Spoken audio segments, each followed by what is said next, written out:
This is an intro. Intro. Hustle and float chart with your boy, My boy. Matt Wolf and Joe Fair. Hey. Scotty boy! Scotty Boy is here today. Did you know we've been recording that whole thing? Yeah, I figured. Okay. It's okay. I have no shame anymore at this point. How You many don't. episodes are we in? No. Put on pants. I never wear those on podcast day. Jesus. Don't we have another awkward moment on this? Yeah, we'll just wait for that. You'll get to it in this podcast. Do we have an awkward moment in this? Yes. I'm drawing a blank. All right, well. Oh, yes, I do remember now. Don't give away anything. It has nothing to do with nudity. No, that was a different podcast. Was it? Yes. You're getting your podcast wires Oh, I crossed. totally am. This is the downfall of batching recording in a day. Yeah. Everything blends after a while. Today we have Scott Carson on the show, and this guy is one of our most avid listeners. So props to you on that one, Scotty Boy. I don't know if we're calling you Scotty Boy, but it's gonna stick.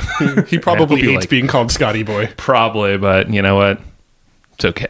I'll take that risk. Today we're talking about real estate again. We had Corey Boatwright on a few days ago or a few weeks ago. I don't know when the fuck these episodes come out anymore. Jesus.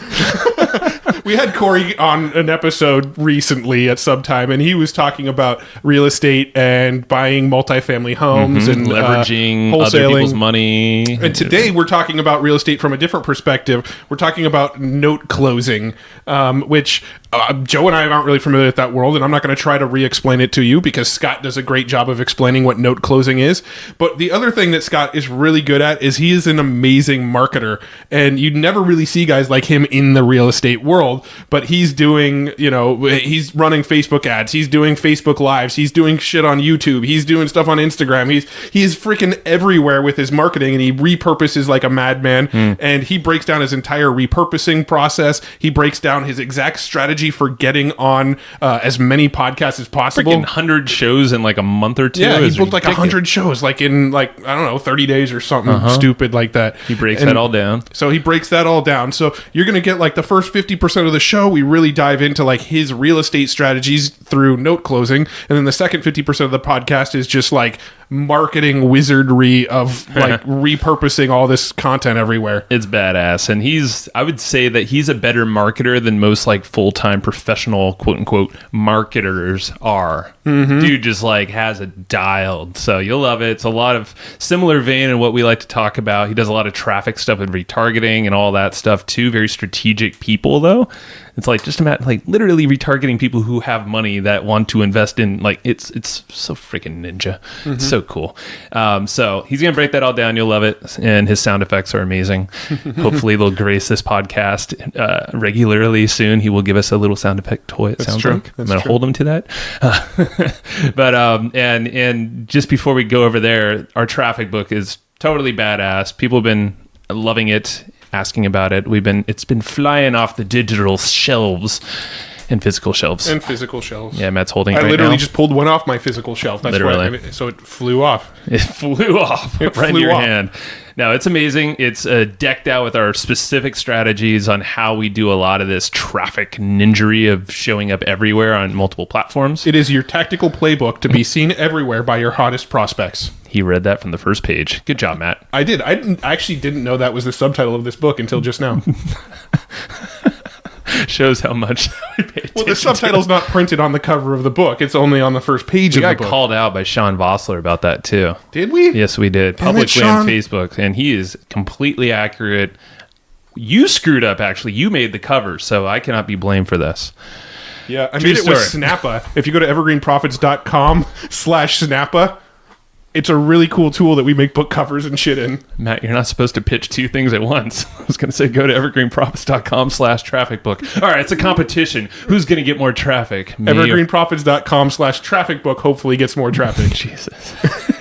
Well, you know where to go. Yeah. Joe told me, like, before we started recording today, that we need to say the URL of our shit like 10 times in the intro to make sure that you go to it. So that's why we keep saying evergreenprofits.com/traffic book. And it's just to annoy every podcast listener that we have here. I'm so very sorry, but come on. Yeah, but they have that little button that says skip 30 seconds, and I guarantee most people do that through our banter in the beginning. Our egos will not be hurt, but so thanks to the 3 people that listen to us banter at the beginning of every episode. We love you so much more than the people that skipped. And all of you people that are pressing that little skip ahead 30 seconds, screw all of you. Well, hey, they aren't hearing it. They're not getting a free freaking book on how to do traffic at evergreenprofits.com/traffic book. It's free. Yeah. So if you're listening to this and listening to this intro and you know one of those assholes that skips the intros, tell them to go to evergreenprofits.com/traffic book. And just give them a nice little love tap on the face, a little... All right, I'm done being annoying. Let's go chat with Scott Carson about real estate and content marketing and repurposing and evergreenprofits.com/traffic book. And yes, I really slapped my face. evergreenprofits.com/traffic book. Scott, how you doing, my man? What is going on, fellas? You guys doing all right today? We're doing all right. It's raining outside. I love it. I know most people don't like it, but in San Diego, you cherish it, you know? So you can't have perfection every day out of the year there. Damn but it. a little rain, it makes you realize how much lucky you have it, you bastards. That's true. Hey, Austin's like second best city, though. I love it out there. I totally agree to that. If I didn't live in Austin, I'd want to live in San Diego for sure. But I love Austin. So yeah, Austin's amazing. The stickiness, though, I get like, I don't know, the humidity. It's not as bad unless you lived in Houston before. Houston's like the armpit of the world. Austin's a little more humid than San Diego. Yeah, but it's not nearly as bad as craptacular Houston is. Oh, man. Sorry, Houston, if you're listening, but oh well. Well, San Diego's had a particularly rainy season. This is like the 3rd time in like 6 months that it's rained. Yeah, right. Yeah, it's like global warming. Yeah, I know, right? We'll blame it. So, man. Yeah, you do a lot, and I don't even know where to start, but... Well, I know what your first question was going to be. What was it going to be? We talked about this before we hit record. Oh, who's going to win the Super Bowl, Scott? Oh, man, you got to go with the GOAT. You got to go with Brady. I mean, the guy, he's like the $6 million man, except he's the $6 billion man. I mean, I think the Patriots are going to win. It's hard to root against them, although it'd be nice to see somebody knock him off, kind of the passing of the new torch to McVay. But it's hard to bet against the Patriots, man. Yeah, that's true. So, I think if I was putting money on it, I don't think I'd put money against the Patriots, but who do I want to see win? Right. I want to see LA win. But I have different reasons than probably most people in the world. I have San Diego reasons I want to see LA win. Want LA to be a Rams team, so the Chargers are just kind of squeezed out of LA and potentially back to San Diego. But that's a long shot, I'm sure. All right, if LA wins, if the Rams win the Super Bowl, that means that the Rams are like LA's team, and everybody will just say, fuck the Chargers even more. Sorry, we're not bitter about the Chargers leaving or anything. Yeah. You got Ryan, you got... what's his name of this? What is this? Not quite growing with 12 kids or 7 kids. Oh yeah, Philip Rivers. Rivers. Yes. Yeah. His wife is actually due with their 9th kid God. right now. So. Jesus. Good thing he has money. Yeah. All right. Yeah. Side tangent. I knew you're a sports dude, so we had to ask something there. And by the time this goes live, I'm sure people will be like, "Come on, idiots! It's the GOAT one." Yeah. By the time this goes live, they'll already know who won the Super Bowl. So yeah. All right, my man. So enough of that. What we should do is predictions, like score predictions. Who gets the closest? This could get interesting. Okay, so my prediction would be, so I would pick the Rams. This is more based on emotion than fact. 100%. But I would say the Rams 27-23. Okay. I still think Rams just because it's more emotion. I think it's going to be a little higher scoring, so 30-27. I don't even know if 30 is a good number to guess, but throwing it out there. I'm going to go 30-24 Patriots. They score in the final 2 minutes after a tie game. Shoot. I could see that happening too. All right. Time will tell. Yeah. By the time this episode is released, everybody listening will already know the answer to that. What are the odds? And we would love for them to come back and comment on the episode and tell us how close we were. There you go. I like it. All right, cool. We'll leave it at that then. All right. Yeah, moving along from the football topic, let's talk about your story a little bit. We know that you've got your note closer business. You do public speaking. You've been featured in all sorts of publications. You podcast like a madman. Podcaster. You do virtual summit type stuff. So before all this, what were you doing, and how did you kind of evolve into what you're doing now? That's a good question. So I grew up in a small town of Ingleside. Before I got into where I'm at now with buying and selling distressed debt, I was a kind of a financial advisor, banker. I was in the finance industry for JP Morgan Chase for years and really enjoyed that aspect of it. But I kind of hit a glass ceiling where I wanted to go and where they wanted to put me. And I really didn't fit the corporate mold that well. So I met a couple guys that were teaching creative real estate investing and travel in the country.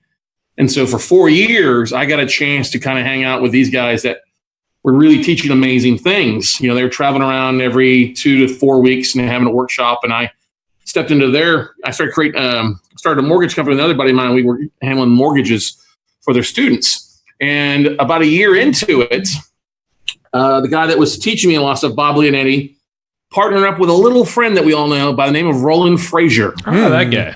Yeah. Yeah. And so for a couple of years, literally for like 2 years, 3 years, I don't remember exactly, but I was still working for Bob. I got a chance to really spend a lot of time with Roland, one-on-one, learn marketing, teach marketing, and, helping real estate investors kind of get over the bug of getting outside of their 40-hour work week into really learning how to market. And this was 2004 to 2008. Wow. Yeah.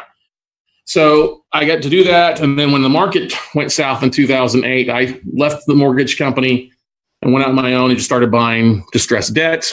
And, between 2008 and 2010, I lost almost everything because of what the market was doing. Because I had a bunch of rentals and property here that I was flipping up in Austin. And I just got out of them. 2010, I literally sold everything I owned here in Austin, Texas, and decided I was going to travel the country for a while. I was going to go around the country, going to all the Major League Baseball parks. I planned out like this 27-week road trip. Nice. And literally, I had a garage sale 2 weeks in a row, sold everything except my truck and my dog at the time. I've been divorced.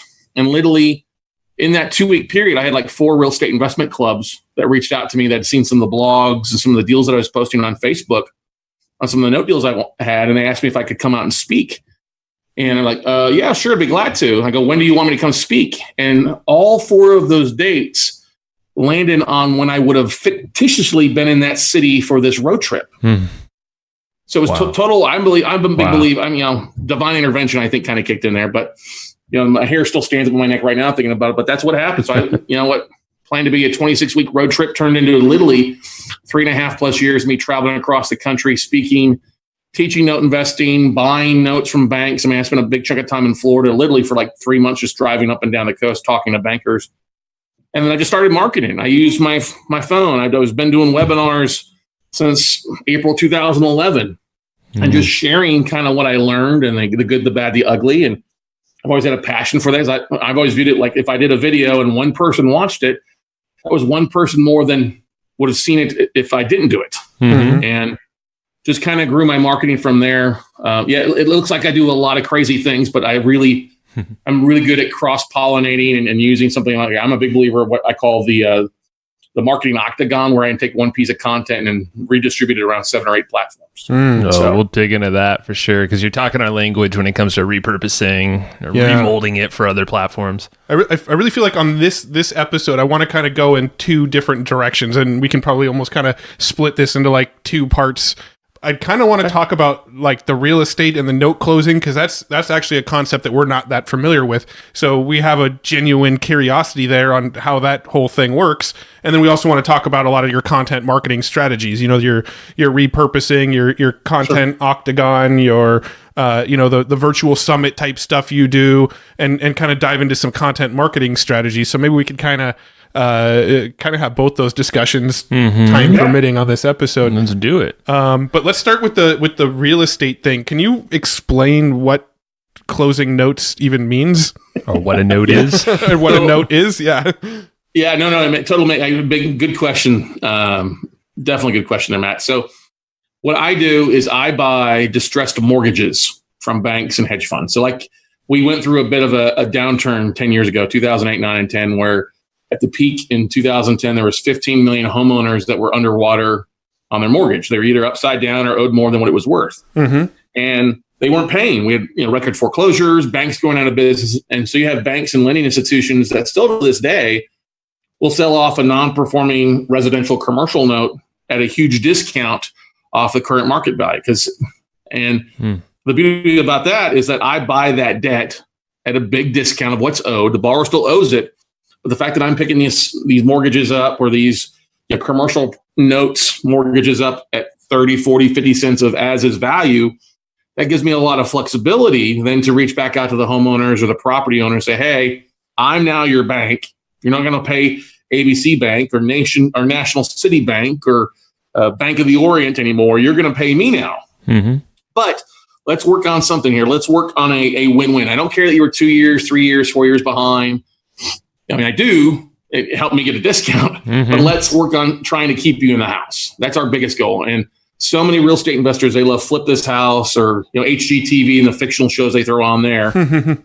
That's not real estate investing. It's all dramatized. But what I do, I buy this debt, and ultimately it's secured by the real estate. But my biggest goal is to rehab the borrower. All right, makes sense. And so if we can get the borrower start paying on time again, or do a trial payment plan, or do some sort of loan modification and get them back on track, it's a huge return on investment to me. Right. So you're basically taking the risk off the bank. You're putting that in your own shoulders. You have strategies, obviously. You got a big old discount, and then it's up to you to obviously get the money, but keep the person in the house ultimately. Yeah, I wish we could do that every time, keep them in the house. Sometimes the borrowers just walk away. They leave the house vacant. Okay.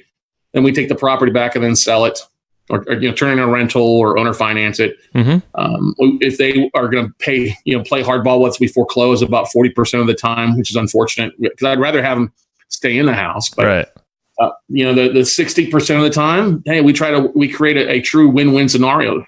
And, I'll give you some easy numbers here. Let's say they owed $200 on their house and their house is only worth $150 as it sits now. I would probably pick that mortgage up at like $75,000.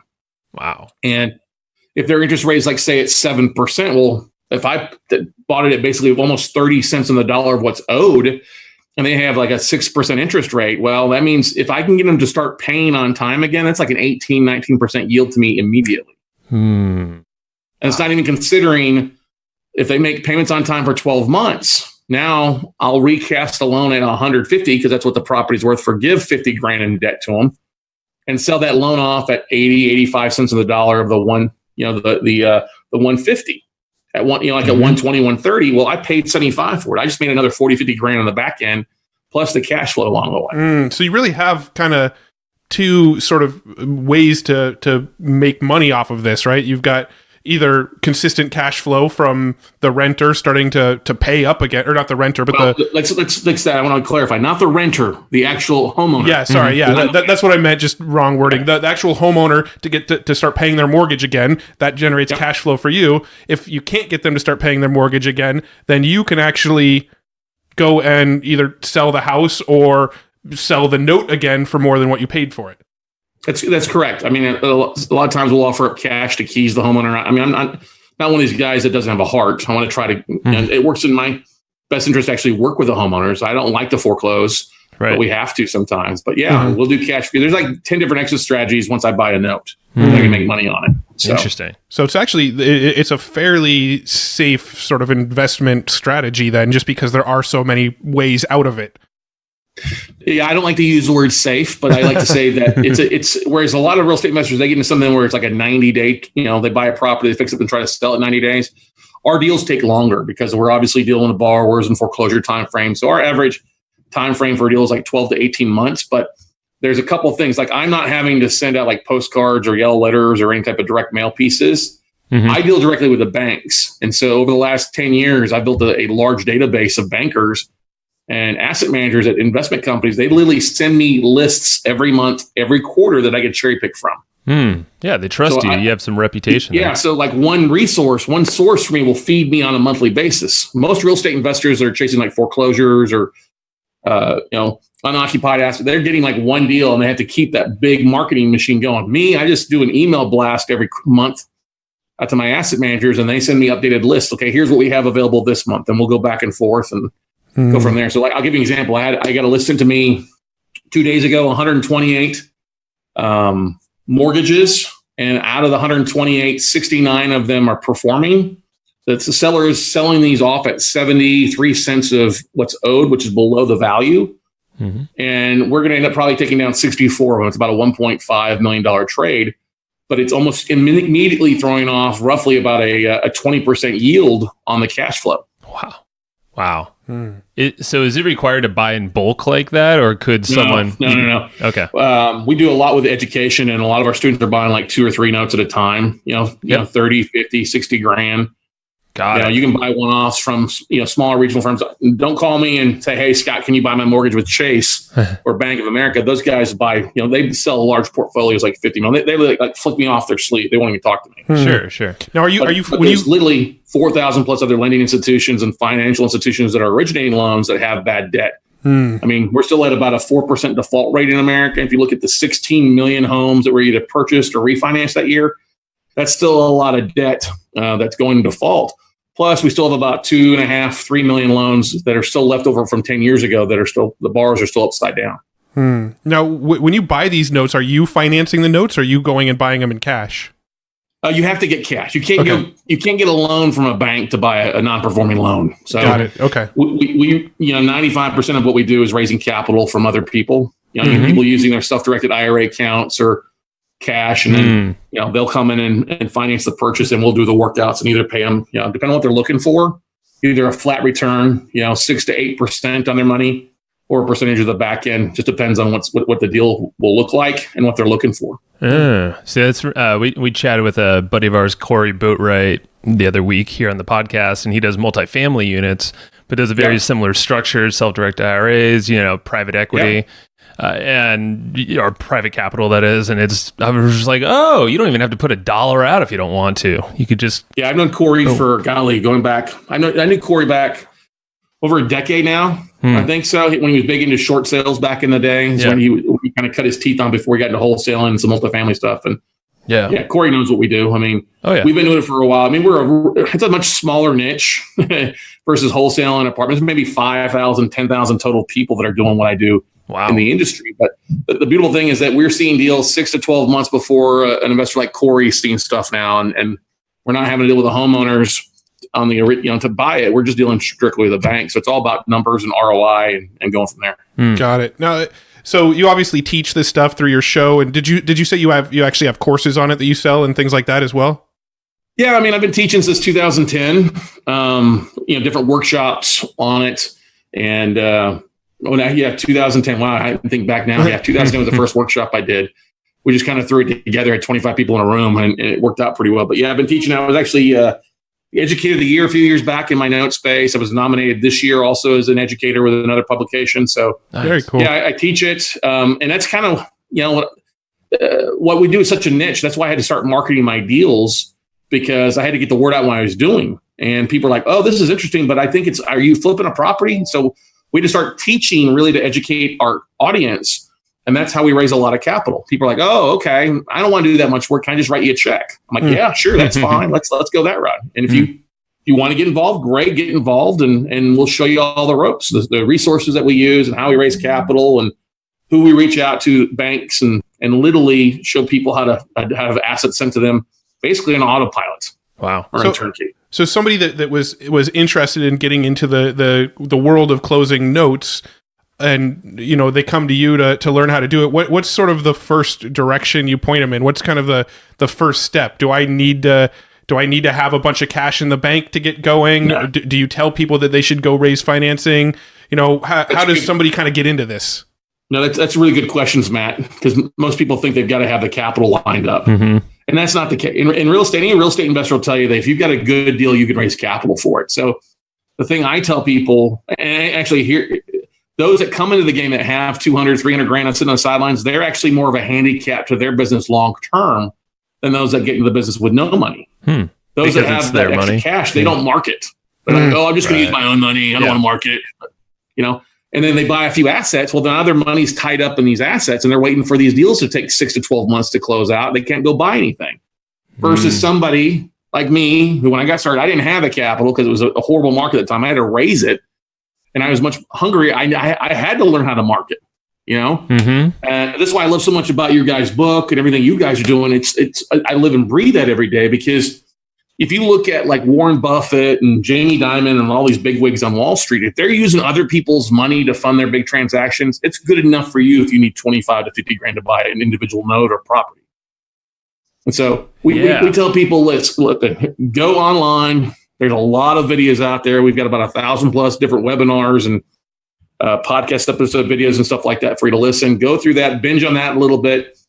And when you're ready for that, let's dive in and start teaching you the nuts and bolts. And because we spend a big chunk of time showing people, okay, once you get the concept down, let's talk about how to market this. And when you get a deal, how to do some due diligence on it, how to market it effectively, what you need to say to kind of get that, that bam out there to investors. Because I'm a big believer, everybody is either a buyer, a seller, or a funding source. And so if you go into that mindset and you go into the fact that you're not really in the real estate industry anymore, we're all in the media aspect of things. We all run our own media companies. You're in the note media company or the real estate media company now.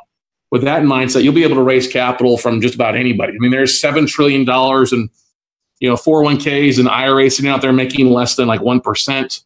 Yeah. You look at a lot of these like self-directed IRA companies, like we do a lot with Quest Trust in Houston. They've got 1.3 billion under management, and 34% of what they have under management is sitting in 0% accounts making nothing. Wow. I remember Corey said that, and I think immediately we're like, holy shit, there's all this this money just sitting there, either not making. I didn't know if someone was just making nothing, obviously, but and you guys know that it's the 80-20 principle. Only about really 10% of people do anything. So a lot of people will roll, they'll take some classes, they get excited, they'll set up a self-directed IRA account, and they roll it over, but they're too scared to pull the trigger. They're too scared to do anything. So they've itch their itch by rolling it into something. Oh, I'm a real estate investor. Well, have you closed on a deal yet? No, but I have a self-directed IRA. Okay.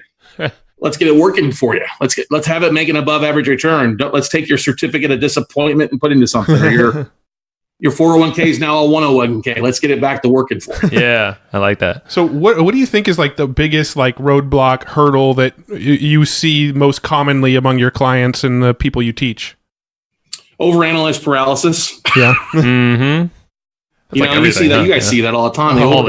This is a simple thing. Let's not make it more complicated. Unfortunately, common sense is not always common. Right. That is very true too. Yeah. Look, if the numbers make sense, just market it. A lot of people get so bogged down in needing to know everything, to take it apart. Take it apart, put it back together before they pull the trigger. And I'm the kind of like, hey, instead of ready, aim, fire, I'm fire, ready, aim. A lot of times. So if someone's out there wanting to get started though, and so like I'm talking to myself here, so we talked to Corey, and I'm sure some listeners here have listened to that episode, and then now we're hearing you. Is there a way that people can decide one or the other, maybe both, or why? Yeah. What is that? Yeah, seriously, go watch. I mean, there's so many different little niches to real estate investing. There's nothing wrong. If you find something that fits your personality, stick to it. The worst thing you can do is try to do everything. Yes. Or more than one or two things. Stick to one or two things, make that what your focus is, and stick to it. You'll have to be a lot successful. The biggest mistake I see real estate investors make, I'm sure Corey would agree with me on this, is people that go to everything. They go to every workshop, every seminar, and they never pull the trigger. They're an educated idiot. That's like going to school to be a brain surgeon, but never operating on anybody. Learn the craft, figure out what you like, what you dislike, ask questions of those that are closing deals, not people that closed on something 2 years ago, but ask people that are really closing deals, ask them to show proof, and then make your decision and stick with it. And then pull out, and we here in Texas like our guns, so we pull out the assault rifles and we kill those squirrels. Nice sound effects. True podcaster right there. Obviously, we're not that cool. We don't have any special effects yet. We'll see you at TNC. Every once in a while, Joe might beatbox, but that's about it. Yeah. I told you, I'm going to bring you some of these. So I'm like, it's going to change. Give us a month. No, that's really cool. And I think it's solid advice. I mean, that's marketing 101 too. You can go to all these damn seminars out there, traffic and conversion, whatever Glazer Kennedy used to put out. We went to so many of these things. And yeah, there's all these seminar junkies that don't do shit. And you're like, go, just put an offer out there, run some traffic, test, Right. Well, here's the thing, and I might make a good transition to the other side. We get, like you said, there's so many different things, niches, and we want to do them all. I also teach the the theory of unfinished bridges. Have you heard this theory? Oh, yes, go on. You're gonna like this. You're sitting on one side of the cliff and you're looking across at where you want to be, but there's this big cliff and cavern, and you look down this cavern and there's all this jagged edges and sticks sticking up there to kill you that you're furious. So we often start like building a bridge, like, I need a CRM. Mm-hmm. So I'm going to start setting up like my MailChimp account or my Infusionsoft, but I'm only going to do a little bit of it. I'm going to get a half-finished bridge. Oh, wait, I need to go work on my Instagram account. So I'm going to go work on my Instagram account. Oh, I need to set up a LinkedIn profile. So I'll start my LinkedIn profile. We half-ass all these little things, and we get frustrated because we never see any results from it. Mm-hmm. So I tell people, like, listen, learn one thing, learn it well, to get you across that bridge. I don't care if that bridge looks like a rickety rope ladder. At least you got it done, and the more you do it, the better you're going to get at it. So when you finish one thing, then go back and start something else. When you finish that second thing, then go back and start a third thing. Don't start one thing. Oh, I'm going to start 2, 3, 4. That's the theory of unfinished bridges. Yeah, I love it. And it's a good visual that you're like, oh, yeah. Because, I mean, we all find ourselves with all this new shit to test and listen to these podcasts. You get a billion ideas, but it's like, no, pick one that really resonates and go deep enough to get across that big old trench and, and figure out what worked, what didn't. Yeah, and you guys are experts at this. That's what I love about your guys' show is you do a lot of deep dives, and you literally you knock out the bridges, and then you share it with your audience, and share it with your tribe. That's the beauty thing. That's what I love about you guys. Thank you, man. Yeah, that's what we're finding more and more. We're like, oh yeah, we just love to experiment with a bunch of shit and then share our results and see if it's worth it or not for you guys. So try it yourself. That's cool. So when it comes to the marketing side of things, just kind of flipping over to the conversation a little bit. What are you marketing in the real estate world? Are you marketing to raise capital, or are you marketing to find these deals? What is the marketing for? How does the marketing play into all of this? Good question. It's a little bit different. So like what we do to find these deals is I spend a lot of time on like LinkedIn, reaching out to asset managers or secondary marketing managers, are the title of the people inside the banks that we deal with. So, doing, connecting with them. Once I connect with them, we'll track down their contact information, and then we just, we drip market them once a month. Mm-hmm. They get an email that goes out like the first Tuesday. And then the following Thursday, we send another email to those that didn't open the first round of emails. And those that open up, they get tagged. And then we just say, hey, what do you have on your books? If we've got their contact information, we'll then take that contact list of emails that we've built, and we'll upload it into Facebook as a custom audience as well. And market to them with a video like, hey, I sent you an email and reach out to you on LinkedIn. I'd love to see what you have on your books. What do you have that's got any hair on it that we can buy? And so that's a lot of what we do with the asset manager side. It's not sending out letters or direct mail or anything like that. It's literally all basically either email or LinkedIn or Facebook custom audiences. It's so easy. I love it. I love what you said there. It's like strategic retargeting, in which we've done in the past too. You want to get the attention of someone? Be everywhere to them. Be on Facebook every time. I've sent an email, hey, do you want me to quit stalking you? Respond. And they're like, yes, please. Or I'm not the person. Or, here's the person you need to speak to. So there you go. And so literally I have 12 months. I have all of my emails out to my asset managers already written, already scheduled. We're going to rock and roll. So that way, every week or every month, we should start getting lists in that will pop in, and I can either sign a non-disclosure agreement with the bank, or I get a spreadsheet. Now, once I get a spreadsheet, then we dive into the due diligence. We find a deal, then we take it to a different level. And I mentioned about the whole marketing octagon that we look at. We like to think of where we take one piece of content and repurpose it. So yeah, and in today's world, it's all a visual world. When goldfish have longer attention spans than we do, you got to keep that in mind. So such a scary stat it's very scary. Exactly. Freaky. And what we do is if we find a picture, I'll give you an example. Like I have this deal on a property in Texas City that I own. I'm selling it tomorrow. So I've got a good picture from a realtor. We're going to take that picture, and it's going to be on our Instagram post. All right.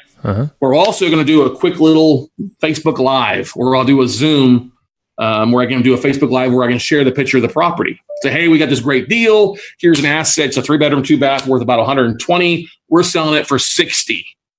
Here's the details of it. If you'd like to give us a phone call, hey, boom, reference asset 1, 2, 3, 4, whatever. It's a great deal. 3-2, it'll rent for $1,000 a month. We give all the details in that short little video, 2 to 5 minutes, nothing longer. We take that Facebook video or that Facebook Live, and of course we post it to YouTube, the second largest search engine. All right. But before we post it and make it go live, we transcribe that 2 to 5 minute video. We'll send the quick video to rev.com. So they transcribes it. They send it back usually in just a couple hours, if not like an hour. Mm-hmm. We upload that description into the transcription into the description along with our keywords in YouTube. Got a great little video on YouTube now. All right. Mm-hmm. Then we go over to LinkedIn, and instead we'll post a picture on LinkedIn, but then we'll also create a custom post on LinkedIn as well with a picture of the asset, the description, a quick description, SEO, like, hey, Texas City REO deal, 30% ROI on a mod or something like that. We'll post that, and then we'll put the link to the video that we just filmed from YouTube, and then we'll take the transcription for Rev, and that's our blog post in there. So we got a nice little blog article now. So then we'll share that back to Facebook groups in different areas. We'll then also share it to Twitter with keywords, and we'll share it 3 or 4 times throughout the day on Twitter. Wow. So that's, if we talk about that already, we did a Facebook Live. That's 1. We did a YouTube video. That's 2. The Instagram post is 3. Twitter is 4, and LinkedIn is 5. Now, what we'll also do for 6, 7, or 8, we may take that and post that same article onto a meetup group in Texas City or into Houston to real estate investors in that neck of the woods. We'll jump over onto Bigger Pockets, which is a popular website for real estate investors as well, and post it on their marketplace as a deal. Or we'll post it, we'll go like the Facebook Marketplace and post that in Texas City Marketplace to drive investors or people to it as well. And then ultimately, we'll send an email out to our database that we have a ton of investors in Houston, and send an email out there. But literally, we've taken basically one piece of content and repurposed it across 8, 9 different platforms. So while everybody thinks, oh, it's a different piece, like, it's like one video and one picture, and we just use the same thing over, and we rinse and repeat it. I love it. So what, I'm assuming, is this like the 80-20, all these placements that you're doing from all the stuff you've tested? These are the most effective places that you've seen some action from? Oh, yeah, definitely. I had a class in November, and I challenged my students. I said, here's what you do. So literally, I pulled this like crappy St. Petersburg, Tampa asset that looked pretty decent. Numbers made sense. And I did literally a 2-minute Facebook Live video on camera in front of these students. And within 24 hours, I'm not joking, I had 35 people that wanted to fund that deal. And I literally just did the whole 8 Octagon. Here's the 8 places. Here's where we sent it out to. And it literally, I had to turn it off, but delete it because my emails getting bombarded with so many people that wanted to fund the deal. I just put them into other deals. This is so effective. I mean, you could just apply this to any way you're trying to get funding or close a deal or just sell your own damn house if you really want to. So what is it? I mean, I hate to say this because I have a lot of realtor friends, but I'm a big believer in the next 5 years, realtors and mortgage brokers, unfortunately, are not going to be needed anymore the way the market's going. Yeah. So when you do get all these people reaching out, you post these deals and you get, let's say, 30 people all reach out saying they're interested. What's that intake process look like for you? What do you do with that? So we have very easy. I got several VAs that will collect the information, whether their email, or we'll have them, hey, text the word deals to 72,000, and then that gets them into our database as well through Mobit. Text messaging marketing as well too. So literally just collecting together, they go in our database. Hey, they're looking for stuff in Tampa. We just tag them that way. If we need to, a lot of times, then we'll just send an email blast out to people that are that are looking for deals in that specific state or live in that state as well. But we're always constantly looking because some people get excited and other people, I got my money tied up in other things. So it's constantly growing that audience and recycling, because a lot of times people want to buy assets. Well, we may convert them to a funding source. Like, hey, you don't really want to buy that asset. How about you just fund the deal and we'll pay you a better return on investment than you would trying to do it all the work yourself. Yeah. And what kind of investments is pretty typical? Like what's like the low end that somebody can invest, and what's kind of a typical amount that you see? Yeah, no, it's a good question. I mean, we prefer somebody to come to the table with at least 50 grand. That gets them in 1 or 2 deals. I prefer them to be accredited investors, so we're making sure we're not violating SEC laws, things like that. But there's ways for sophisticated people in. We don't like to take somebody's like the last 50 grand. It's like, this is all the money I have. Like, then you're not a fit for us. Let's get you educated and teach you how to do it. Mm-hmm. But 50 grand is a good kind of starting point. So we prefer 100, but we'll make exceptions depending on what they have. And there's I'm the one that's handling talking to those investors. Like, here's a form. I need you to fill this out completely and send it back. Then we schedule a phone call with them, talk with them, see what their background is, see if they're a fit, and if my gut tells me anything bad, then I'm like, listen, I just don't think you're a fit. Thanks, but we're just not going to be a fit. And where's the money coming from? Is this, savings? You got to provide statements. If this is from like a 0% interest credit card, no, you're not going to work with us. Yeah, that makes sense. Now, if it's rolled up in giant wads with sprinklings of cocaine on it. That doesn't work. Yeah. Even though you might need to go to Colorado or there in Northern California, Magic Mountain or something like that to get that working. No, that's really cool. So the repurposing stuff, I mean, you have a team. I'm sure are there a lot of automations tools that you use to make sure all this stuff happens? Yeah, I mean, I get a full-time marketer here in the office. We got several VAs that literally, once we do something, they they post it to things. I love paying $2 to $4 an hour. It's awesome. Who doesn't? But we use Buffer. I mean, Buffer is a big repurposing across the social media once we create content. And so I just literally, VAs are clicking the things, Shannon's putting it together. She schedules our Buffer here. And literally, so we're sending out content, every day. Yeah. And then when we get assets sold, then we go back and kill those assets or kill that post so that we're not continuing to get, I don't want anybody ever to complain that I'm bait and switching them. No, This asset was available for a while. Once we get it funded and need it, hey, great, we'll remove it.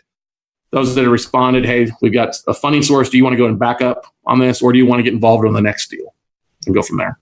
Gotcha. Yeah. No, that's good. And we used to use Buffer, right? Yeah, we haven't used Buffer in a while. Yeah. It's a good tool though. Yeah, there's a lot of that. You got Buffer, Hootsuite. What's the other one that's really good? Is it Spark? Repurpose.io is one we use. Yeah, I love that. That turns these podcasts into YouTube videos. Exactly. Yeah. Which segue, I was curious, how does the podcast fit in everything that you do? That's a great question. So the podcast started, I was hesitant to start a podcast. What? No. Yeah, I know, right? You cannot see me on Facebook now. But, so I've been doing these webinars every Monday night since 2011. And when Facebook Live came around, I'm like, oh, what a great way to kind of touch base with my tribe every day. Mm-hmm.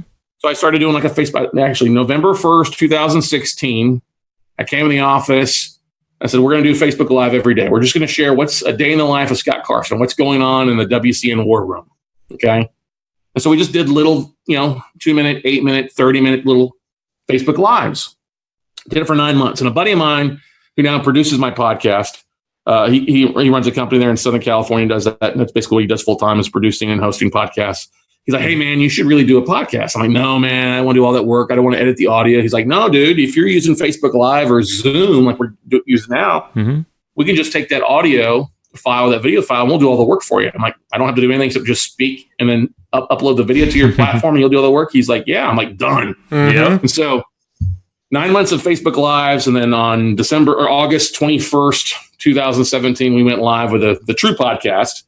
And now between the two of them, we've got 400 plus episodes, and we do the same thing. We always try to record a video, whether it's through Facebook Live or YouTube Live, through Zoom. Then we upload the file, and it goes to iTunes and all the other iHeartRadio and Spotify. And then when we get they transcribe the audio, so they throw that on our website as a blog, and we put the video on YouTube and Vimeo as well. And then we create images, for Instagram and thumbnails. And then we also create ego bait with our guests. We'll, send a quote or a photo of them and send it to them so they can just share it. And then we'll take the actual, transcription and use that as a blog article on LinkedIn as well too.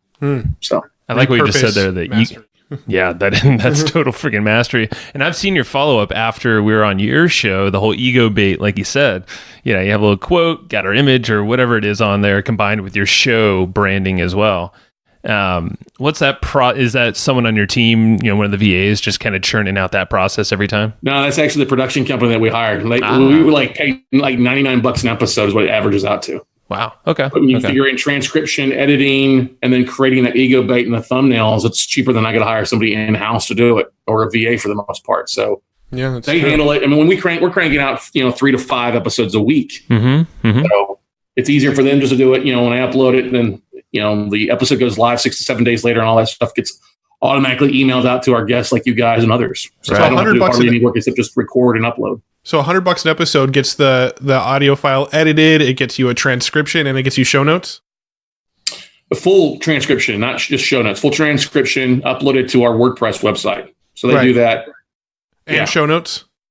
Yeah, if you wanted show notes, yeah, for sure. For 90, that's a steal. That is a steal. Yeah. It is. I mean, it's.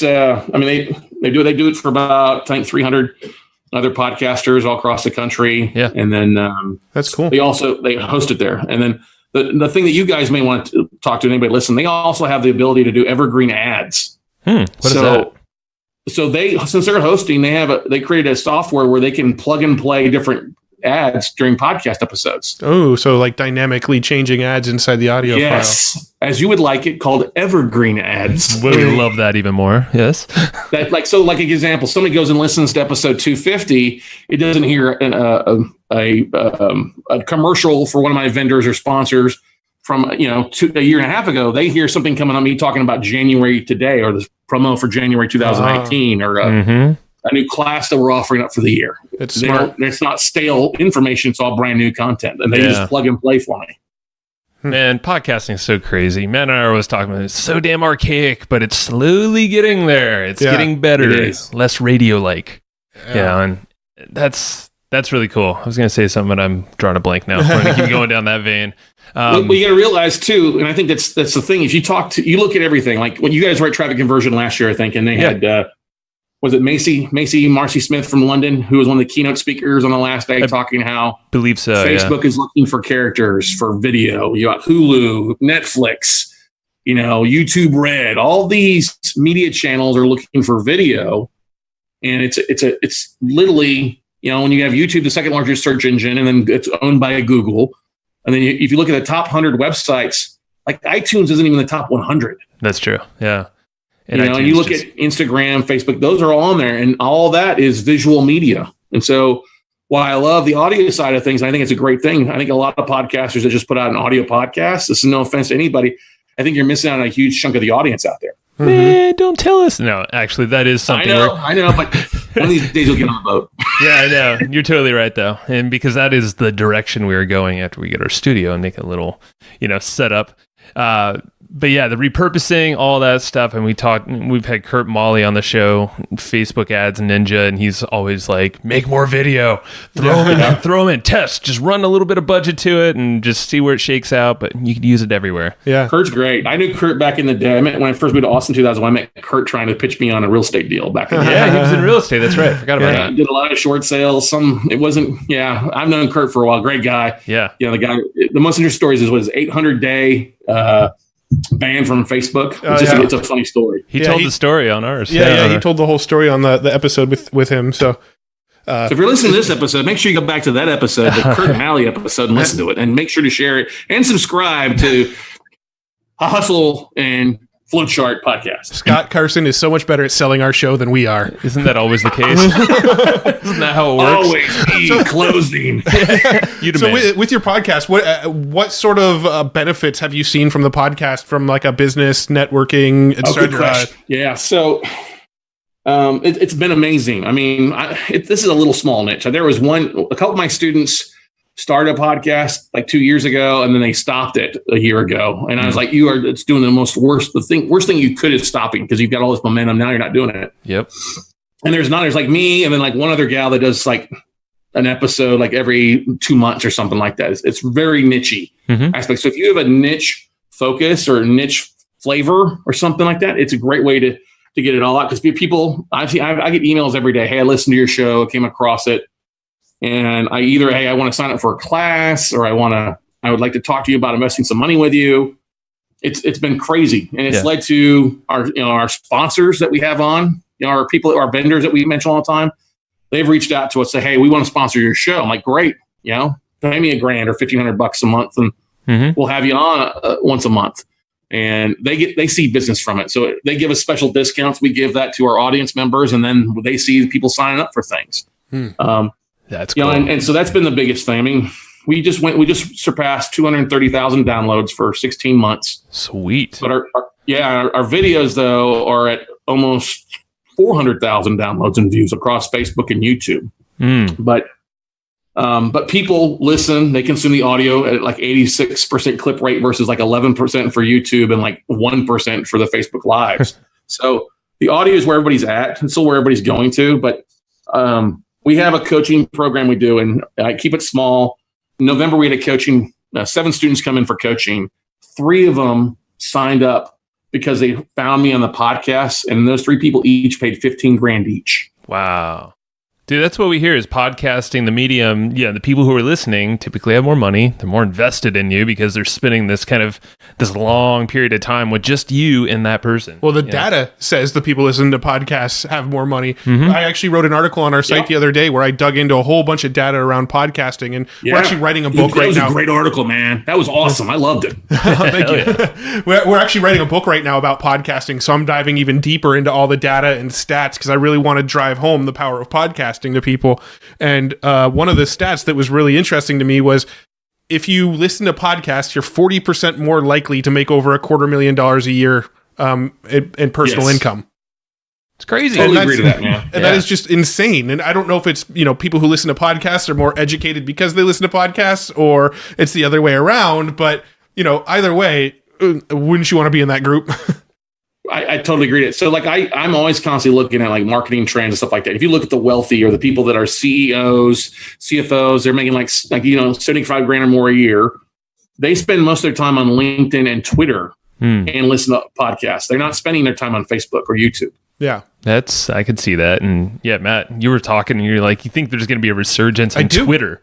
We actually did an episode at the very end of 2018, kind of doing some predictions of what we think is coming in 2019. And one of my big predictions is we're going to see a resurgence of Twitter in the marketing world. Like a lot of marketers abandon Twitter. Like, oh, Twitter's just a bunch of bots talking to bots. But I think because Instagram sort of reproved this concept of like hashtagging and @mentioning and getting these conversations going in this like short form way, I think that's going to translate and bounce back onto Twitter a little bit. We're going to start seeing people kind of getting it a little more with Twitter. Oh man, I totally agree with that. The fact that Twitter now allows you to put a short video on there, that's what saved their ass. They embraced the video side of things. And I think that's what helped them. I totally agree with that. Wasn't that the episode where you guys were sitting outside on your patios talking? Probably. Oh, that was the 100th episode. Yeah. Oh, yeah. Yes. That was back in my backyard. Yeah. No, this one was one that we did, I think, like, it was released on New Year's Day. And it was like, here's our predictions for 2019. Right. See, I know Scott. Yeah, Scott's an avid listener. So. You're the man. I am, man. I subscribe. I left you guys a 5-star review. I know you did, yeah. Well, saying that, and I know you're also a beast when it goes to going on other people's shows as well. What kind of results have you seen from doing that? So my mindset was like I've spoke a lot. I mean, there's been like I'm on year 5 of at least flying like 50 times a year. Wow. All right. That's a lot of travel to go out and publicly speak. That's more times per year than I drive. I'm just going to put that out there. Yeah. Totally agree. It's true. My commute I'm not exaggerating either. Yeah. My commute to my house, my office is like 2 minutes. I could drive a golf cart to my office, but wow. I'm on travel. And that's what we do. It's a niche aspect. I'm speaking to real estate clubs. Yeah. So, and everybody in the real estate industry with the prices going up and the values coming up, a lot of people that were looking for REOs or subject to deals, things like that are getting squeezed.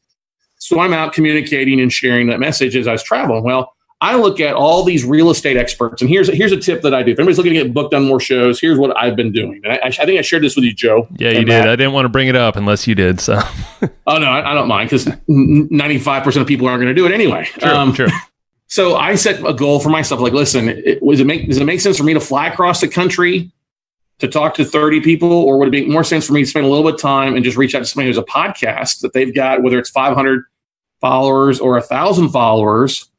I can do it from my office here in my shorts and my workout clothes if I need to. And so that's the way I look at it. It gets out. It's me speaking.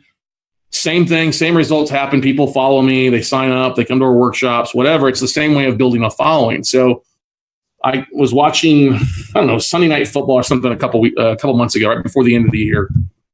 I think November. And I'm just tooling around like, I like podcasts. And I wonder how many podcast hosts are out there. So I went into LinkedIn and I literally did a search, podcast hosts. And it pulled up like 369,000 podcast hosts. I'm like, holy shit. We're allowed to cuss, right? Oh, yeah. You can say whatever the fuck you want. Okay, fuck it. All right. So 369, like, I wonder how many of these are real estate podcasts. So I typed in podcast host real estate and it pulled up like 17,000 people. I'm like, holy shit. So I was like, I'm onto something here. So then I just literally, I went and sent an invite to connect with like the first 100 as a test run. That was a Sunday night. Monday, I come to the office. I'm like, well, instead of me just connecting with them and sending an email, let me make this smart. So I went and recorded a short little 2-minute video. Hey, here's what I focus on. I listen to your show. Great show. Here's what I can offer. And I'd be glad to help market your podcast as well. And I did a short 2-minute video, uploaded it. And out of that 100 people, 40 people responded back by 5 o'clock and connected with me. Out of that 40, I went and sent a message, all 40 of them with a short little blip and then a link to that video.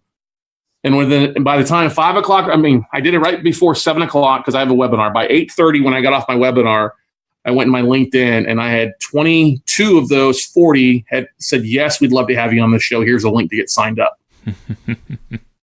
By the next day, 34 of them total had responded. I'm like, that's what I need to do. That's marketing right there. So literally, I have a VA that's doing that. She has like, just do it to 100 people a day. Let's see what happens. And it's blossomed. I set a goal for myself to be on 100 podcasts for 2019. I've already booked 25 between now and March. To be on, I have to increase my goal. Damn it, man! We actually, I think our goal was 30 for the year. I think we said 20 for the year. What are we I at think now? we're already booked for 15. Yeah, so we're trying to model you, man. Trying our best. But nobody's doing it. Phoebe. I gave Phoebe a challenge. Phoebe moved to Austin, Texas here, and we had I started a podcast meetup in January. We had 12 people show up, and I said, let's do this to also entice people from Austin to come to the meetup group. And so the group, I think, just looked a minute ago. It's like up to 80 people because we did the same exact thing. Hey, we're going to host a meetup. Come on out. And it's led to people getting trafficked in. So I challenged Phoebe at our group in 1st of January to get booked on 30 shows as my goal. I think she's at 20. Nice. Right, but that's the thing. There's so many people. And if you're doing a show on a regular basis, more than once a month, you need that content. You guys know this, right? Mm-hmm. If you deliver really good content, hey, people love to have you on. It's a win-win, whether you're being a guest in each other's shows or you're just on one person's show and you can market that episode. It's a real win-win out there. And I'm a big believer that podcasting is the last true,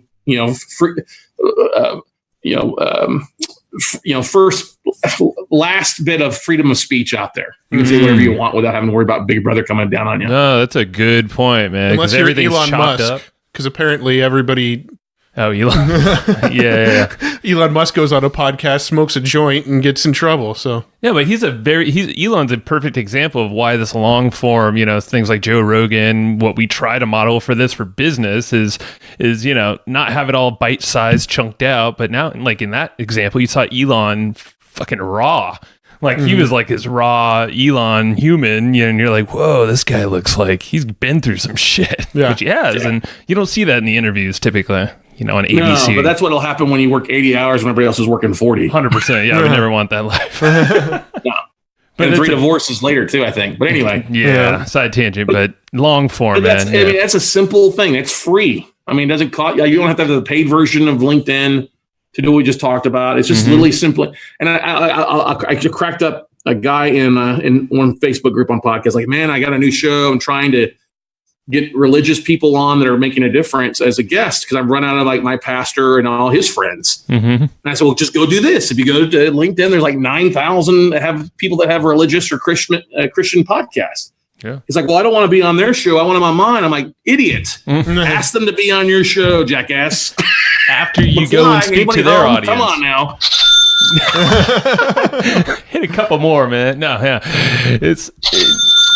Bam. But going on other shows, I mean, we get so many, we almost get probably the same amount of emails as we do compared to the people that listen to us on our own show from other shows. Just like, dude, I heard you on Mike Michalowicz's Profit First podcast about X. And then now you see them trickling into all of our courses, buy our books. And it's such an easy way to just kickstart whatever the hell you're doing. And then you're cross-pollinating. I mean, they're already listening to podcasts. Bring them over to your show. Yeah. And that's a big thing too. I look at, because we've been doing, that's one of the things we just say, let's leverage the media.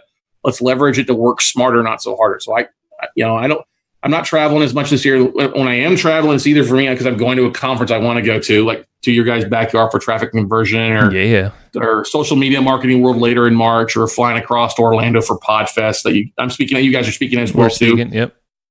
And I look at that. That's also like why I said, okay, let's leverage this. This is also why we do online events, through Zoom. We do these online conferences that I don't have to rent a big hotel room or conference center, and we can bring people together, experts like you and others for 3 days, 4 days of content, and open it up to the world and literally have a convention from my one office here. Yeah, and you do it right. We were on the podcast day that you did a few months back, and I was like, holy shit. I saw the spreadsheet behind the scenes, but just all the stuff you guys do out of your office on Zoom. Did you go for 24 hours straight that day? No, it was 12 hours on International Podcast Day. Yeah. On National Social Media Day, we went for 27 hours straight. Oh, damn. Man. How many copies so we was had, that? And that was the big thing. I'm known in the world as for note investing in real estate, but I love the marketing side of things. So my friends Christy and Elijah White from Serving Social, they got the city of Austin the year before to proclaim what day is it? June 30th is National Social Media Day, and then they got Ryan Dice and the folks from Traffic and from Digital Marketer to also kind of sponsor it and run it at their event for 8 hours. I'm like, okay, great. Next year, I said, let's make it big. Let's do 27 hours straight from midnight East Coast to midnight on the West Coast. And we had 35 speakers, and we had speakers from 12 different countries that were celebrating social media days everywhere. But the most important thing, we had over 150,000 views in that 27-hour period. There it is, man. There's so many cool things you could do here. I love this whole medium, podcasting, and just Zoom and all these live events. Here's something I want to throw out to you guys, because I want you guys to be a part of this. All right. Here's a little note. So literally, I talked with the guy that does my production stuff. We are going to do an online podcasting convention. Don't know when it is, but you guys, I want you guys to be a part of it. And whether it's 2 days or 3 days, you guys don't have to fly anywhere. Stay at home. You can share your nuggets. You can be keynote. I think if we bring on, really good 30 to 40 people to really share some nuggets in podcasting and video production, I think it would rock the podcasting world. Yeah. Well, imagine after we release a book on podcasting at the end of next month, we'll have quite a few leads from people that are interested in learning about podcasting. Yes. Oh, yes. Hang on a second.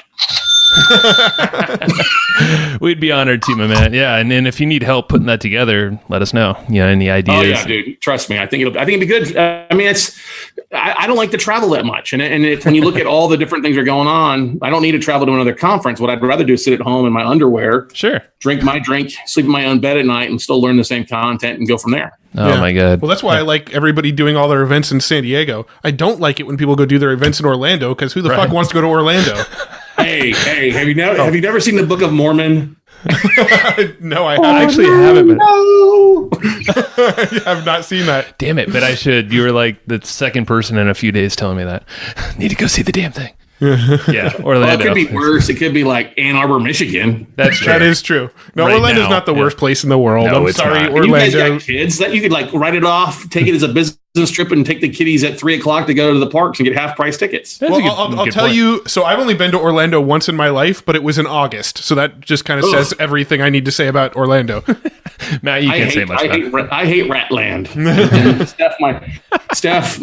She loves it. She worked there in college, and every time we go, I'm like, "Oh, you can go to the parks with your friends. I'm staying home. I don't want to get my shins busted up by 20 million strollers and overpriced crappy food, and it's the same music, Can't drink beer in the park, at least not in the California. Disneyland, you can. I don't know about for the most part. legally. Exactly. There's a way. We haven't taken it. I don't know why we take in so many 5-hour energy shots with us. I don't know, honey. That's actually a good idea. It is. Thinking It's a really good idea. That's smart. So waiting for one of you to get that. Oh, man. All right, next time. All right, one last little rabbit hole. One last rabbit hole. Yeah, we noticed here on Wall Street Journal Inc. All big publications. What are you doing over there, and how are you leveraging that for all of your other marketing here? Well, first, I'm curious, like, how did you get connected with those publications and actually get that into those publications? Yes. Okay, so there's a couple stories to that. With Inc. magazine, are you familiar? I think you know Scott Duffy. Do you know? No, the name Not sounds personally. familiar, but I don't know. He's friends with Roland Frazier. He was the keynote. He was one of the MCs at Traffic Conversion last year. So I've known. That's probably how we recognize the name. Okay. Yeah. Bald guy, likes to wear K-Swiss sneakers or whatever. But anyway. So Scott was working for Inc. magazine. He reached out to me and a bunch of others to do a video series. And I paid some money to be a part of that. That was how I got into Inc. magazine a while back on their launch side they were doing. If you really want to get into a publication like Investors Business Daily or Wall Street Journal, reach out to the people that are in your niche, like the real estate departments or the real estate article side. So that's how I originally got into Investor Business Daily. I just found out the person who was in charge of writing articles on real estate. And I reached out to him. I said, hey, I'm an expert in note investing. If you're talking about foreclosures in the market, I would love to contribute and provide some content. And I even sent over a couple articles that I pre-written. And she's like, do you mind if I use these articles? I'm like, hell no, go right ahead. So that's how we got in. That's how I got in Mr. Business Daily. That's how I got in the Wall Street Journal. When they use those articles, people together, you get the credit for them, right? Quotes. And we just sent that all in, and it worked out really well. Yeah. So when you send those articles over and their writer uses them, are you getting the credit for them, or is the writer taking the credit for them? I don't care. If they're mentioning the article, that's all I give a rat's ass about. Okay, so you make sure you're mentioned in the article, and then you let her publish it as her own. Yep, exactly. That's super cool, and you're making their lives easier. They're just like, oh shit, this is done for me, and it's legit, and it's what I talk about. All right, cool. I like it. Yes, baby. Keep it simple, silly. Yeah. Do you know Andrew O'Brien? He lives in your neck of the woods. Andrew O'Brien. No, I can't say that I do. Oh, he's right there in Austin too. He's a big old PR guy, and that's very similar to what he says. And to make he's been on the podcast, so if you haven't listened to that one, you probably dig it. That's okay. Yeah, that's probably where I've heard it from. Okay. Yeah, I'm sure. Yeah, similar process, personal reach outs, just be really diligent, or actually give value and don't be like copy paste to 100 different freaking reporters. Yeah, that's the thing. Give some original content, original story.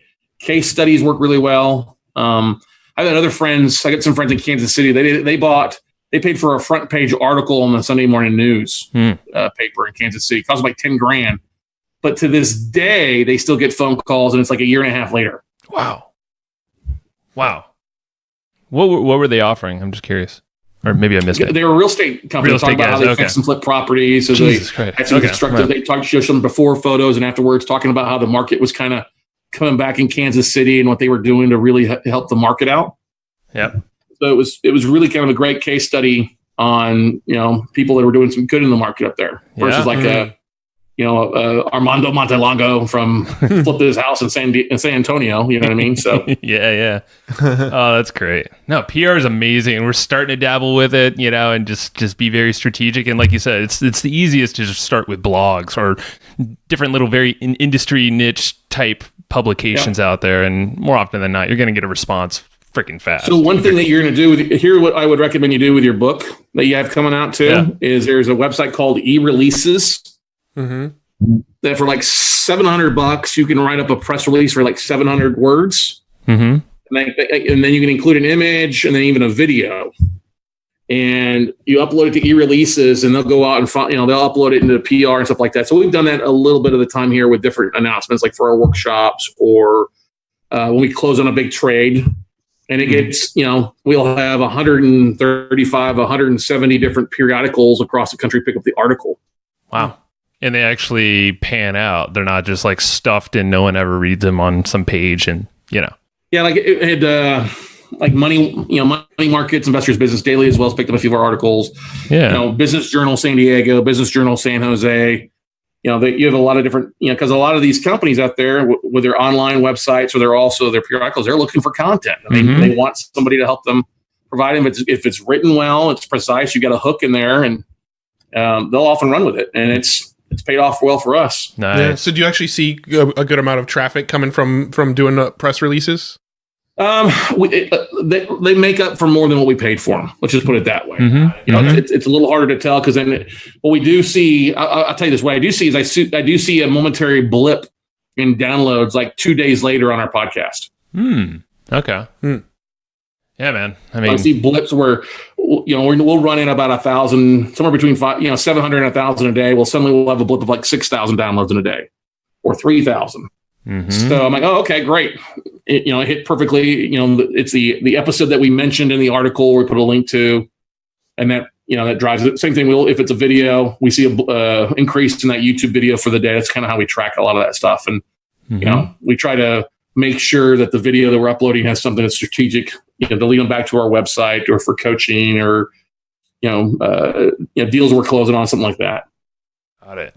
Man, there's so many cool things that you're just constantly experimenting. I love it that you're in that space, but you're just doing all this stuff that probably that niche over there, they just have no clue what the hell you're doing because you're like everywhere. Like, what the fuck is Scott doing over here? And that's the thing is I kind of run a marketing calendar here. I'm always constantly talking with Shannon and my VAs. Yeah. Shannon's the lady, is our marketing person here in the office. And, we have a 12-month calendar and she's constantly putting things and creating, like little simple things like, oh, it's National Margarita Day. So she creates an image in Canva and throws it up there. But then we'll go find something stupid or we'll talk about it in the podcast. And then, we once a week, we do something big. So 4 or 5 times a month, we're doing something like a press release once a month. And then we're also doing, other things. We're sending an article out to somebody in different periodicals as well to try to get out there. They don't always work, but the only thing you guarantee by not doing it is failure.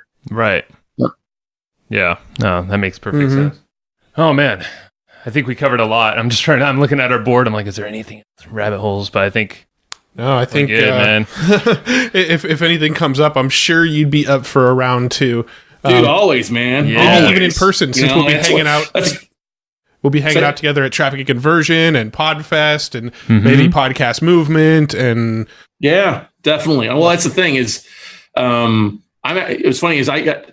You might want to reach out to Chris at Podfest. He's got some extra space the day before, maybe because I'm going to do a half day like lunch and learn out there in Orlando for real estate investors. Oh, really? Okay. I'll write that down. I've been talking to Chris. He's a super cool dude. We had a long phone call. Awesome guy. I mean, just absolutely. I can't wait till we roast him at Podfest some year. This will be our first time. So we're going in blind this year. So. Yeah. I don't know. We'll figure something out. We'll try to get there the first day. We've actually never gone to any conferences that are related to podcasting. I mean, New Media Summit was like the closest one, and that was really not about being a podcaster. That was about getting on podcasts. So we've never really done any of these conferences related to podcasting, and this is the first year that we decided, you know what? Let's start entrenching ourselves in that world. We've kind of sort of built a brand for ourselves in the, the digital marketing world, traffic strategies, content marketing, that sort of thing. But we haven't really built any sort of brand among podcasters yet. So that's kind of like this new avenue that we're trying to like cast under our net is podcasters. So we're starting to get to all these podcasting related events now too. That's good. You're going to love it. I went for the first time last year, and it's really a warm. And they'll have 1,000 people at, but it's literally like going to your local meetup group. It's just a great group. And nice. Matt, if I can throw something out there, make sure you recharge your batteries, buddy. All right, make sure you. We want you to be healthy there too, because I know you get excited and things like that, but. Make sure you recharge your batteries. Okay. Well, here's the problem. Like a New Media Summit, I remember we like made a very clear effort to not go down to the bar and stay out late. But what do we freaking do? Oh yeah, back in the hotel room, we were just like chatting about all these random ideas and we till like 1 a.m. I'm like, we stayed good to our promise of not hanging out in the bars and getting trashed every night. We didn't stay good to our promise of actually going to sleep when we went to the hotel room. We were just like sharing ideas and talking about business strategies, and next thing you know, it's like, oh fuck, it's 2:00. We should go to sleep. Up. Well, tell you what, if you need something at Podfest, you let me know. I've got some staff out in Orlando could make a run to the Publix for you, whatever you need. If it's a Red Bull or whatever, man. Love it. See, it's a true podcast friend. It's a true friend in general. That's right, baby. All right, Scott. What's a good book that you reference often that you'd recommend to the listeners here?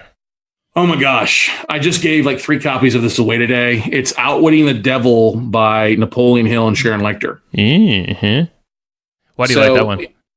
Well, I love it. It was written actually in 1938 by Napoleon Hill, who's the author of Think and Grow Rich. And in the book, it's him having a conversation with the devil. Mm-hmm.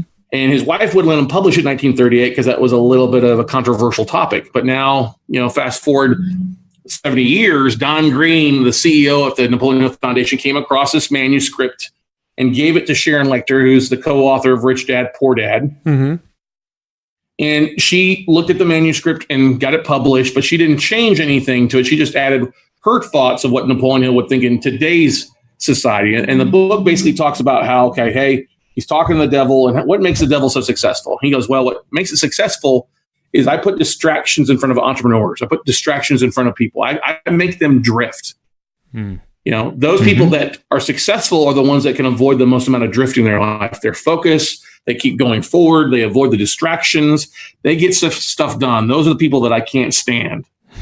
But those that I'm very successful with are the ones that are trying to do everything, and I keep them confused, and they don't have any positive impact in the world because they're too busy chasing their own tail. And that book has always stuck to me because the fact is, that's one of the big things. Like, I get bombarded every day with people wanting to do different real estate deals with me on different types, and I'm like, no, if it's not a note deal, not interested. And it's how I've built my success is just being focused on the same thing with podcasting. I'm going to stick to this one podcast. I'm going to stick to this exactly what I'm going to do. And that's the thing that I see with entrepreneurs out there. We've talked about this beforehand. So many people running around, they don't have any success. They get frustrated and they go back to a job or they give up. Kill the squirrels. Try to avoid drifting as best as possible, and you'll find a lot more success and ultimately happiness and wealth because you're focused. And that's what I love about that book. It's Outwitting the Devil by Napoleon Hill and Sharon Lechter. You read it, it will be one of your top 3 or 4 books for your life. Alrighty, I need to get that tonight. Yeah, it's just like that bridge analogy you said earlier. It's the drift, minimize drift, eliminate it as much as possible. All right, Scott. Where can folks find you? I know you have a lot going on, so I'll let you kind of take this. Really easy. If you just go to weclosenotes.com, that's weclosenotes.com. That's my website. You'll find everything that we do on there. I'm on social, all the social medias, but just weclosenotes.com or just look for one Scott Carson and you'll be able to find it. Badass. Awesome. Thank you very much, man. This has been super cool. Can't wait to see you in a month at TNC. I know, man. Beers I'm on excited us. for it. Yeah, literally. Yeah. And if you're listening to this, the date against of Joe's and Matt's big fun party is Tuesday the 26th at what brewery again, guys? It's at Mission Brewery in downtown San Diego. Dude, you're good. We got to hire you. Our pitch man. Remind us to actually give calls parties, to action. Graduations of bar mitzvahs. Perfect. We can make that work. All right, Scott. We'll see you soon, man. Appreciate you. Thanks, guys. Y'all take care. Have a great week, and we'll see you in a couple of weeks. You too. All right. Thank you. And I hope you just enjoyed this episode you just listened to. Now, right now, before we sign off, I have a few things I would love for you to do. So the very first thing is to go find our guest on Facebook and tell them that you loved their episode with us. That's going to help them just feel good about themselves, but also it's going to spread the word a little bit more for us. So go find them on Facebook. Everybody's on Facebook, and go say that you love their episode and maybe one cool thing that you learned there. The second thing is to go to iTunes and subscribe to our podcast. Just look up Hustle and Flowchart and hit the subscribe button. And the very last thing, the third thing, is to leave us a review on iTunes or wherever you're listening to this podcast and help us spread the word more. That's how more people are going to get this awesome knowledge, this cool podcast training, and a whole bunch of other cool free training that we give out at evergreenprofits.com. So that's about it. Go find them on Facebook, go subscribe on iTunes, and leave us a review. You would be amazing if you did that, but you're always amazing. So thanks for listening, and we'll catch you in the next episode.